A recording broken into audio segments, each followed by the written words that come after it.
Happy Wednesday, everyone. Today is Mia's birthday, so happy birthday, Mia. Maybe friends, you can email her or go to your Facebook page and wish her a happy birthday there, but we hope you have a great day, Mia. Here are the things that we're going to work on today. Number one, Henry and Mudge. So you're going to read a little bit more in your Henry and Mudge book.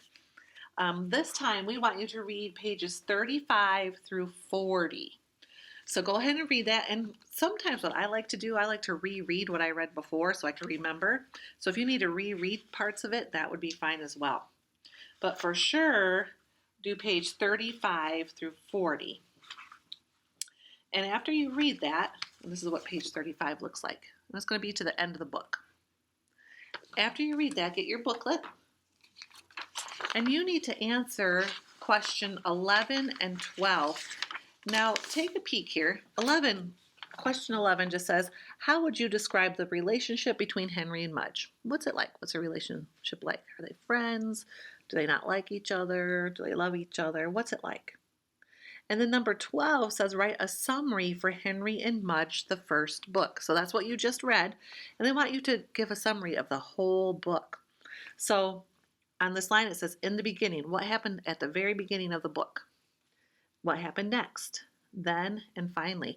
We want you to spend some time thinking about that and filling this in. This is going to take you a little while. We want you to think hard about what happened in the beginning, what happened next, then, and finally. So do questions 11 and 12 in your booklet. After you do that, you've read the whole Henry and Mudge, the first book, and you can take an AR test on this book. Now, Henry and Mudge, there's lots of Henry and Mudge books, and you can look for those books once the library opens, or maybe you have a little library in your neighborhood that you can look for these books, and they're AR books. So go ahead and read more of the series if you really liked it. For math today, we're going to review some measurements. Now, we've talked about measuring before, and remember when we talked about measuring, we said if you had to measure something, the pointer, here it is, and I'm just going to draw lines. We're going to pretend that these are paper clips. Remember we said they have to be end to end. They have to touch each other. Now, if I wanted to measure this, we have to always start at the very edge when we measure something. If I started right there, I'd be off, wouldn't I? So you always have to make sure you start at the very edge, and when you measure something, it has to be tip to tip. Don't overlap. We can't overlap the paper clips, or else we'll get an inaccurate measurement as well. So today, for math, we are going to do that. We are going to measure some things with a paper clip ruler. Now first, you have to make your ruler. There's a paper in your bag that looks like this with paper clips on it, and a strip. So that's what you're going to need to make your ruler. Once you have that, you're going to cut out all of the paper clips on your page.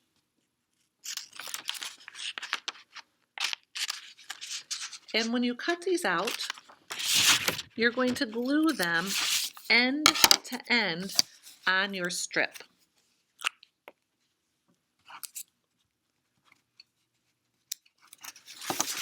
So see how I glued this right at the very tip? Oops. I glued it right at the very tip. The next one I'm going to cut out, and I'm going to put it right next to the first one.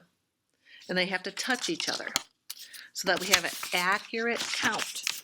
Because if they're not touching each other, if I decide just to space them out however I want on this strip, then we won't know the correct amount of paper clips that it would take to measure something.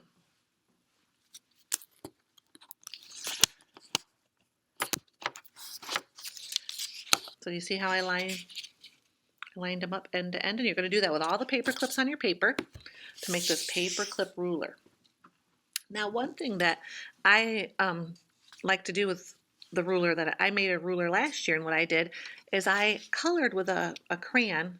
I made a pattern. So I did blue, yellow, coloring the paper clips all along the strip. And that way, when I have to count them later, when I'm measuring something, it was a little bit easier. So if you would like to do that, just color that whole box a different color, you can, and that will kind of help you After you make your ruler, you're going to need your workbook. Get out your workbook, and we're going to do page 186. And the first question is, how wide is your math journal? Measure by lining up paper clips. So get a handful of paper clips, if you have those at home, and just line them up and see how wide is your math journal. And write that here. Then they want you to use your paper clip ruler and do the same thing and see how many paper clips across it is with your paper clip ruler. And you're going to write the answer on the line. And you have to answer this question. It says, did you get the same answer? Why or why not? If you did get the same answer, maybe it's because you lined them up end to end, just like you have them on your ruler. If you didn't get the same answer, how come? Write that on the line. Then you have to find 4 things from home, 4 objects. It says measure more objects. Use only your paper clip ruler. So use your paper clip ruler. And it says I measured, maybe you're going to measure a book. Maybe you want to measure a shoe. Maybe you want to measure a toy truck. So write what you're going to measure on the line and then say it's about blank paper clip units long. So then count how many paper clip units long it is. If I were to measure the Henry and Mudge book, I'd make sure that I put my ruler at the very edge of the book, and then I would count the paper clips across. And I have 2 on here, and then there would be a few more, and see how many across it would go. So go ahead and do that page, and then take a picture of it and put it in your folder, upload it to your folder.